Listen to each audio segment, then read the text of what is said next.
Technology का use किया। आज के जमाने में वो व्यक्ति अनपढ़ है जो टेक्नोलॉजी का यूज करता ही नहीं, और जो ये कहता मुझसे बनता ही नहीं है वो और ज्यादा अनपढ़, क्योंकि आज के जमाने में जो टेक्नोलॉजी का यूज नहीं किया वो पीछे हो गया।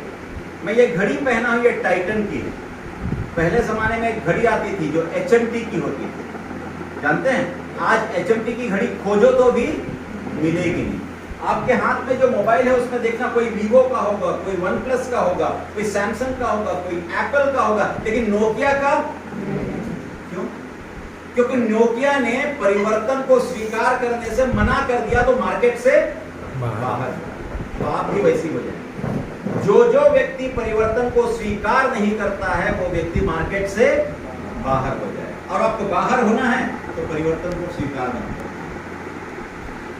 बेहतर यह है कि परिवर्तन आपके आगे नहीं, आपके पीछे नहीं, आपके दाएं नहीं, आपके बाएं नहीं, आपके ऊपर नहीं, आपके नीचे नहीं, बल्कि परिवर्तन आपसे होकर जाना चाहिए। इसलिए टीवी में एडवर्टाइजमेंट दिखाता है सफेदी की झमकार, तो यहाँ से ऐसे हो जाता है, यहाँ सफेद हो जाता है। तो परिवर्तन कहाँ से जाना चाहिए? आपके अंदर से जाना चाहिए। और जिस दिन परिवर्तन आपके अंदर से गया तो आप परिवर्तन हो गए। महात्मा गांधी का एक बहुत बढ़िया स्लोगन, वो कहते हैं कि जो परिवर्तन आप यदि दुनिया में देखना चाहते हैं वो परिवर्तन क्या आपके अंदर आया, और आया तो दुनिया में दिखेगा, नहीं आया तो दुनिया में नहीं दिखेगा। हम वो लोग हैं जो कहते हैं भगत सिंह पैदा होना चाहिए, लेकिन कहाँ? मेरे घर में नहीं, बगल के घर। अरे पहले अपने घर में भगत सिंह पैदा करिए, फिर दूसरे के घर में भगत सिंह को झांकने जाइए।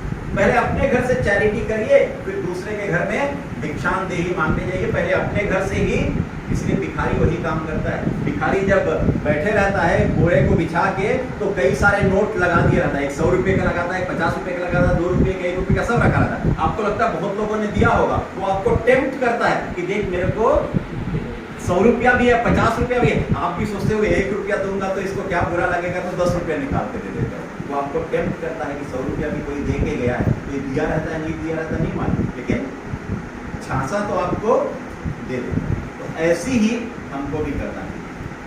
आज जो पेनबिन है, ये जो पेनबिन यहाँ पर दिया गया है, ये इसी महाविद्यालय के लिए दिया गया है। ये आपके अकादमिक ब्लॉक में रखा जाएगा। और एक और चीज, ये पेनबिन आने के पहले कल तिशा डे मैडम ने इसके लिए पूरा ये जो स्टिकर लगा है ना, ये सारे स्टिकर उन्होंने बनाए खुद, और बनाकर उसको प्रिंट कराकर स्टिकर के रूप में इस पे लगा कर लेकर आई है। मतलब कितना मेहनत किया होगा किसी व्यक्ति ने यहाँ आने के पहले हमको देने के लिए। तो इसके लिए कम से कम मेहनत के प्रति एक बार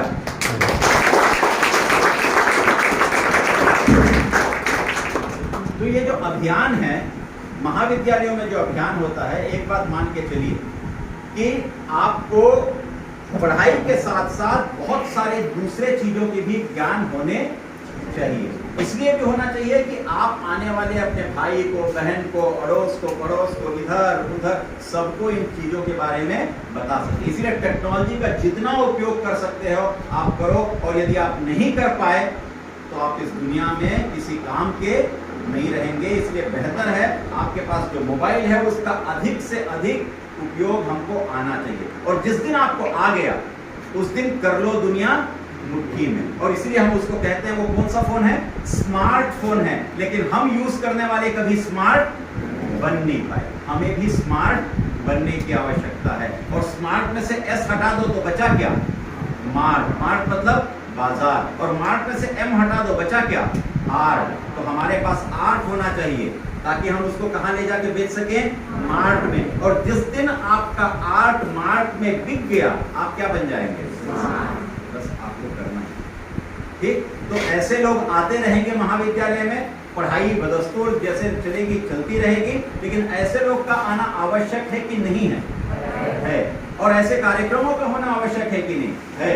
तो बहुत सारे जन जागरूकता आपको पता चला। आपको कभी पता चला था कि पेन भी कहाँ कहाँ जाता है? ये पेन का सामने वाला जो छोटा सा हिस्सा रहता है वो कितना हमारे लिए हानिकारक है, कभी पता था? नहीं। कभी आपको चाय लेने भेजते थे, एक दिन वर्मा सर और मैं गए, ये पास में एक दुकान है जहाँ सैनिटरी, वर्मा सर बोले आज साहब आए हैं आपकी दुकान में, चाय पिलाओ, कॉफी पिलाओ। तो बोला, अरे मैं बोला नहीं सर, मैं जानता था, और नहीं बार बार बोला नहीं साहब को पिलाओ कॉफी। बोला कॉफी नहीं है, चाय आएगी। चाय आई किस में? प्लास्टिक की पन्नी में चाय है। और चूंकि वर्मा सर बोल दिए थे तो मैं भुटक गया उस चाय को, वो अलग बात। लेकिन मैं जानता था प्लास्टिक की पन्नी में आएगी, क्योंकि थर्मस हमारे पास होता नहीं है। तो चाय किस पे मंगवाएंगे? पन्नी में। आप डिस्पोजेबल कप में चाय पीते हैं और कहते हैं वो किसका बना रहता है? कागज का। यदि कागज का बना होता, उसमें पानी या चाय डलती तो वो क्या हो जाता? मुड़ जाता ना? नहीं मुड़ता। क्यों? क्योंकि उसमें मोम की कोटिंग होती। किसकी? वैक्स, मोम की कोटिंग। और वो मोम जो है वो गर्म के साथ क्या हो जाता है?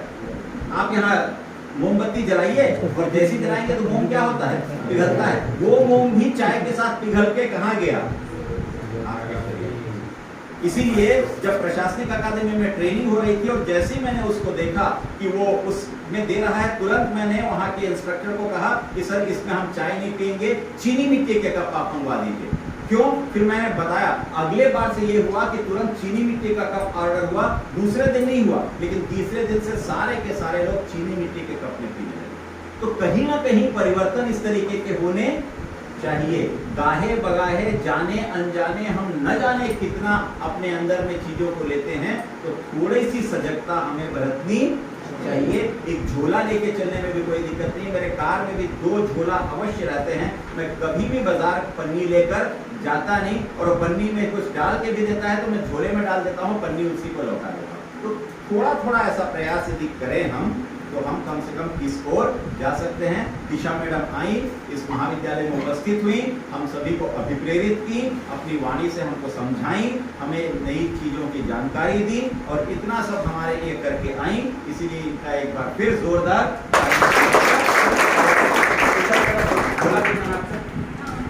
हाँ, वो एक झोला भी